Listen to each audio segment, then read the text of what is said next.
Thank you honourable vice chairman sir. आज शुरुआत आप ही से करता हूँ।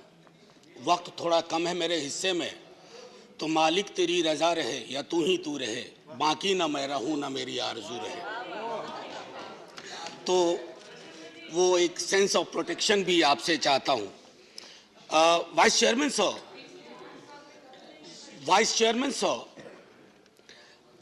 मैं आपके माध्यम से ये कहूँ, इस देश में जितने विभाग हैं कैबिनेट में, सबसे महत्वपूर्ण विभाग फिनेंस मिनिस्ट्री है। और मुझे चिंता होती है उस मिनिस्ट्री में जो भी लोग हैं उनकी, क्योंकि मुझे पता है कि पेंडेमिक के साए में नीति और नियत तय करना आसान नहीं होता। आपके लिए तो और भी आसान नहीं होता। और मैंने कैबिनेट रिशफल जब देखा कि जब क्रेडिट की बात होती है तो क्रेडिट तो तय है कहां जाएगा, हाँ बदनामी अगर आनी है तो किसके सर पे ठीकरा फोड़ा जाएगा ये भी पता है। तो माननीय उपसभापति महोदय, इसे कहा गया अमृत काल का ये बजट।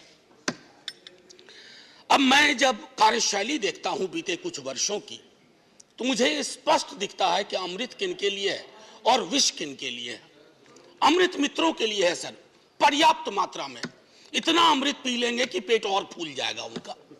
लेकिन विष एक महती जनता को, एक विशाल जनता के हिस्से में विष के अलावा कुछ नहीं आ रहा है। माननीय सभापति महोदय, मैं शुरू करूंगा डिफेंस को लेकर के एलोकेशन पर। मेरे दोस्त सुजीत ने अभी बात की। मैं सिर्फ इतना कहूंगा, कहीं एलोकेशन में रिक्रूटमेंट का हिस्सा क्या होता है, क्या वो आपके जहन में है भी या नहीं, या आपने तय कर लिया है कि रोजगार विहीन ही सब कुछ होगा। 70 वर्षों से एक डिमांड चल रही है, अभी भी गुरुग्राम में लोग बैठे हुए हैं, अहीर रेजिमेंट की डिमांड की। एक गौरवशाली इतिहास रहा है, आपके जहन में नहीं पड़ता, ना पड़े, वोट की चोट बहुत सिखा देती है। मैं सिर्फ इतना कह करके अगले बिंदु पे आऊंगा। Sir, I am deliberately avoiding macro issues, I could have dealt with that. Poor health of economy, bug on fiscal deficit, regressive taxation और के शेप्ड रिकवरी। अब ये मैं बीते कुछ वर्षों से वी शेप, के शेप, तो मैंने थोड़ा रिसर्च किया। सर, एक जेड शेप रिकवरी भी होती है। जेड शेप रिकवरी यानी के 15वें अल्फाबेट के रूप में आता है, जिस जेड शेप रिकवरी में खतरा होता है कि आप पुनः रिसेशन में जा सकते हैं। आप ज्यादा अर्थशास्त्र समझते हैं, यहां से चिदम्बरम साहब और कपिल सिब्बल जी बोले, फिनेंस मिनिस्टर साहब हैं, आप लोग ज्यादा समझते हैं। हमारे लिए तो अर्थशास्त्र सर गरीब और निम्न आय वर्ग की थाली है। मैं तो उसकी साइज देखता हूं सर। मैं बजट में पोर्ट वाले को क्या मिला, एयरपोर्ट वाले को क्या मिला, उससे मैं चिंतित नहीं हूं। दे दीजिए ना सब कुछ, लेकिन गरीब की थाली महफूज रखिए। गरीब की थाली छोटी होती जा रही है, नौकरियां नहीं मिल रही हैं। अभी रेलवे वाले विजुअल्स आप सबने देखे होंगे माननीय उपसभापति महोदय। मैं खास तौर पे कहूं, एजुकेशन और हेल्थ में जो आपका एलोकेशन है, अलॉटमेंट है, उसमें फिर से एक बार वही रोजगार सृजन की कोई चर्चा नहीं। There is no vision at all. आपने एक आंकड़ा दिया 60 लाख 5 वर्षों में। अरे लेबर फोर्स में एंट्री के लिए तैयार लोगों की आपको फेहरिस्त की जानकारी है? करोड़ों करोड़ दस्तक दे रहे हैं, आपने दरवाजे बंद करके रख दिए। और चूंकि आपने दरवाजे बंद करके रख दिए तो वो आपको वो विजुअल्स देखने पड़ रहे हैं। माननीय मंत्री महोदय हैं, आपके माध्यम से कहूं सर, फौरी तौर पर एक रोजगार कैलेंडर पर काम करिए। सालाना हर विभाग, हर क्षेत्र, हर निकाय, वहां से निकाल के रखिए कितनी वैकेंसी है और कब भरेंगे, क्योंकि जब आप उन वैकेंसीज को नहीं भरेंगे, सब्र का प्याला बढ़ता जा रहा है। माननीय उपसभापति महोदय, सदन में पहले भी मैंने कहा, हमारे प्रधानमंत्री, कई राज्यों के मुख्यमंत्री, वित्त मंत्री बार बार इस्तेमाल करते हैं मुफ्त राशन, मुफ्त वैक्सीन। हाथ जोड़ के विनती करता हूं, हम वेलफेयर स्टेट हैं, मुफ्त कह करके गरीब की गरिमा पर चोट मत करिए। हर नागरिक का स्टेक है, अधिकार है, और उस अधिकार को आप जब कहते हैं मुफ्त में दिया, अरे आप अपनी तस्वीर लगा लीजिए बोरी पे, आप तस्वीर लगा लीजिए बोरी पे, सोच ईमानदार, काम दमदार वगैरह वगैरह लिख दीजिए, लेकिन मुफ्त कह करके गरीब का अपमान मत करिए, क्योंकि गरीब की लानत अगर पड़ेगी तो बहुत मुश्किल होगी। माननीय उपसभापति महोदय, गरीबी का विलोम ब्रायन स्टीवेंसन कह गया, गरीबी का विलोम संपत्ति नहीं होता है, गरीबी का विलोम न्याय होता है।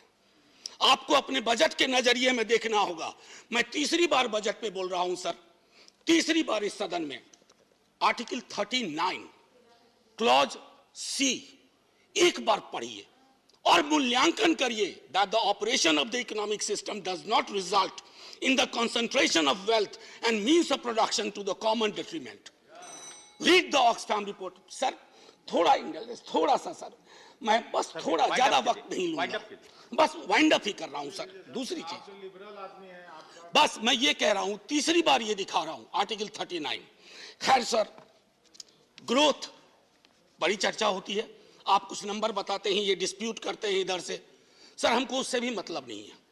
आपका ग्रोथ फेसलेस क्यों है? फेसलेस ग्रोथ, जॉबलेस ग्रोथ, और तब तुर्रा इस बात का कि $5 ट्रिलियन इकोनॉमी बनेंगे।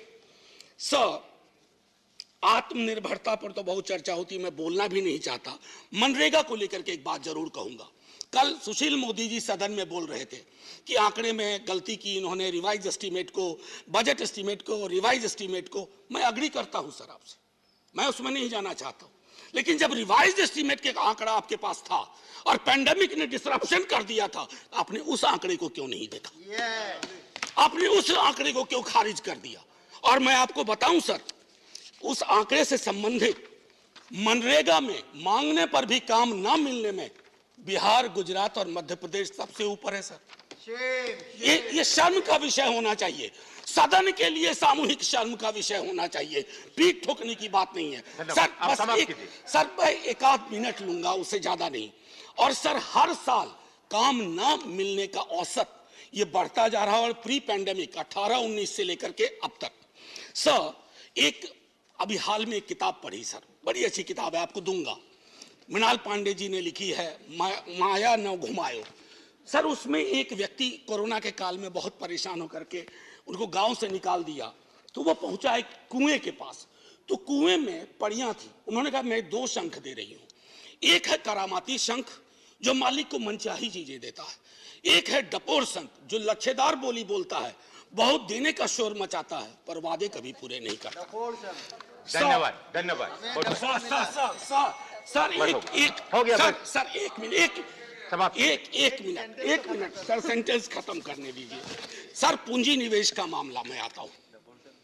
सर पूंजी निवेश, मेरे मित्र पूंजीपति कोई नहीं है, पूंजी से बहुत ताल्लुक नहीं है, लेकिन मैं जानता हूं कि निवेश के लिए माहौल क्या होना चाहिए।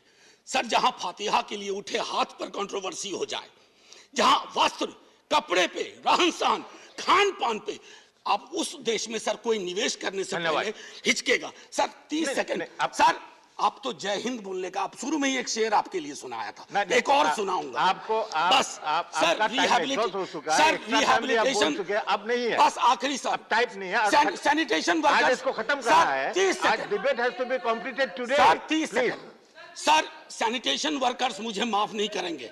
उन्होंने मुझे कहा था कि उनके बजटरी एलोकेशन में एम्प्लॉयमेंट में जो मैनुअल स्कैवेंजर्स का रिहैबिलिटेशन के लिए होता है, सेल्फ एम्प्लॉयमेंट के लिए 30% आपने कटौती कर दी। मैं अभी बोल रहा हूं तो कोई ना कोई मैनुअल स्कैवेंजर किसी सीवर में अपनी सांसें आखिरी ले रहा होगा। सर इसलिए मैं कहता हूं, तेरे वादे पर जिए हम, ये जाने जाना सर ये आपके लिए है, तेरे वादे पर जिए हम, तो ये जान झूठ जाना कि खुशी से मर न जाते तो एतबार, अगर एतबार होता। जय हिंद सर।